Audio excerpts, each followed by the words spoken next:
very much, Baroness Lister. Ed, if we can turn to you next. Well, if I can open it up on a more, in a way, specific but generalised point, the bit that worries me about the term austerity and the notion that it's an age of austerity and we're all in it together is that we so clearly are not. And actually the only consequence of austerity that I've ever seen, either in history or currently, is that actually parts of society get moved to the edge, either visibly, economically, or even they just slip off. I was very involved in the campaign to secure same-sex marriage, and so I ended up doing quite a few talks to schools. And one of the questions was, what is so important about a marriage certificate? And I said, well, and I hadn't really thought about it until the question was really asked. And I said, well, I'm very interested in family history. And I noticed that on average, 50% of the men in my family just exist in isolation with a birth and a death. Presumably they were very keen on their work and just died lonely.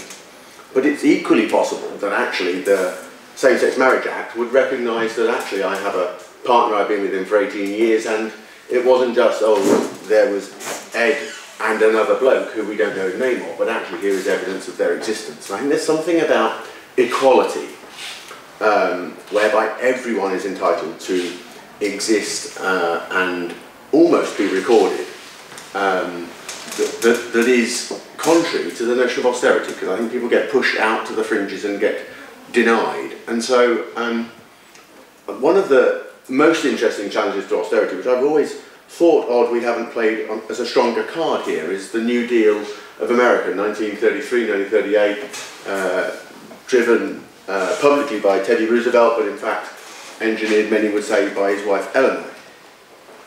That was a project that basically said after the Great Depression, the way out is to spend your way out, to harness the innovation, the flair, the design capabilities of lots of unemployed America, but also it was occurring at a time, if we think about 1933-38, at a time of massive migration into America. So in fact the contrary is occurring in that point of history, where you would think actually the state would tighten its belt and put its own citizens first. In fact, America came up with a scheme that enabled everyone to participate and drove employment up and enabled a recovery. It wasn't successful in every project, of course. I'm yet to think of government projects that are unanimously successful, but it developed local pride, it developed significant monuments, and it developed a notion that actually you could have a state that protected everybody.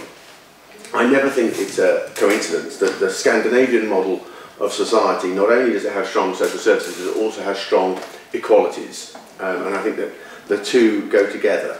But I worry that when you have austerity as a language, that you end up with this notion that you only spend on essentials. It's all about the economy and jobs. You take that further in social media, you end up with this notion that you should put Britain first, and people have taken that to an extreme, whereby Britain first is an identity in social media that actually is linked to the fascist and far right in Britain. And I have spent a considerable amount of effort persuading my own cousins to come off of such social media sites so as not to be placing information about the far right on my own Facebook and social media presence. And so I think there's something about austerity that excludes people, and it worries me, and I think inclusion is good, economically, socially, but also in terms of just the future, the whole notion of hope and colour. I find it interesting sitting here, Charles Bradlaugh looking over me there, and Annie Besant's books in the cupboard there, having led the fight for women's rights over the Bryant and May match workers' strikes. There is something really important about colour that is around a society that isn't grey and bland, enabling people and voices to speak up. And the problem with prioritising a solitary agenda, such as austerity, is you end up with forms of persecution. And I think there is something really important about us enabling young people to be discontent, to have underground movements, because if you don't, you end up in its extreme form with, I think, cults of almost devotion and at its most extreme repression. And I always worried that one of the consequences of Eastern Europe's clampdown under a communist rule was a massive surge in Catholic vocations to the priesthood. It always puzzled me. At the time I was growing up and seeing the vast number of Catholic vocations dominated by Eastern Europe, and yet as the Berlin Wall came down, and I think it's directly linked, you saw this flourishing of culture, illustrated perhaps by Václav Havel, of culture bursting out in countries that actually had poor economies. And I think that if we don't understand that the arts, social, innovation, music are all connected to the economic well-being of somewhere, then we effectively create a grey society, and that scares me. Eleanor Roosevelt's letters have recently been published unedited. They were first published edited. And she draws a parallel in her letters that it was an irony she felt, but a delicious one, that the young, the agile and the artistic were being enabled by her husband, who was neither young nor agile, famously now known to be wheelchair bound. And I just think that that's quite powerful. He saw what could be achieved by young people that couldn't be achieved by himself, and he enabled it through a larger state at a time when austerity would have been an instinctive response, and it wasn't his response and it wasn't her response. The other element with austerity, I think, that worries me is that I think it drives against multiculturalism. And I live in London. My parents live in Lincolnshire, where I grew up. I still remember the Lincolnshire Free Press article that announced that there was a black family in the town and their son would be going to my school. And as I went to school, I didn't really understand it at the time. Start of the new term, my mother said, you know, make sure you're friends with him. Of course, he's 2 years older than me, so there's not a chance of me being friends with someone 2 years above me at school. But the experience struck me. I then moved to London when I was post-university, and it is different from rural Lincolnshire.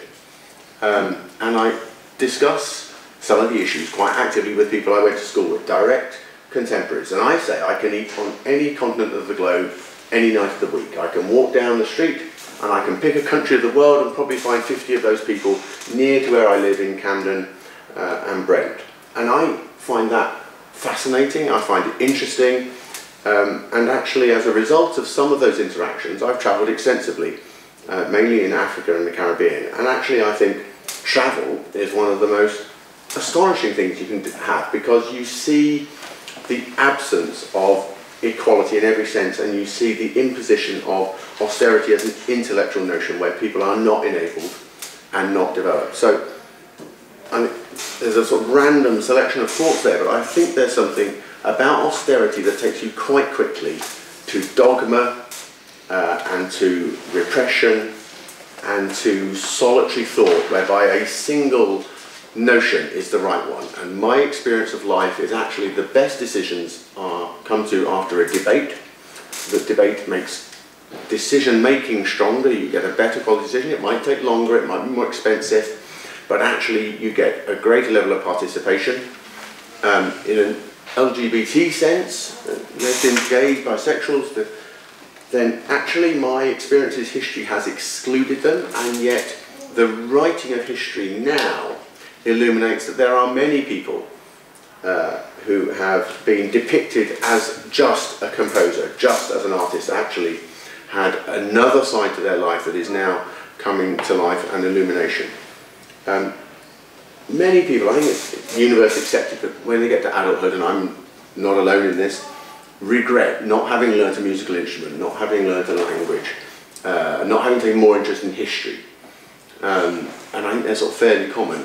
And my fear is that actually what austerity does is it drives out those artistic interests. It actually says that you need to learn about the economy, you need to learn about buying a house or just getting by today. I think government, if it has a role, it has a role to expand thinking and to enable diversity in every possible sense. I think energy, flair, innovation and design is significant, and my experience, my friendships and the range of my life means that actually all the encounters I have had with people who I find more interesting are the people I would be worried would be driven to the fringes of society under an austere government. And I think if it goes too far, you don't just begin to lose people on the economic edge, but you actually lose people on the edge of society in its broadest sense. I think my final point really is that I see a lively, economically fairly strong, actually, gay community in London. The Pink Pound is an economic driver all of its own. London, Brighton, Manchester, certain communities around the UK and elsewhere. But actually I also see with that high levels, and shockingly high levels, amongst young people of suicide, depression, drug use.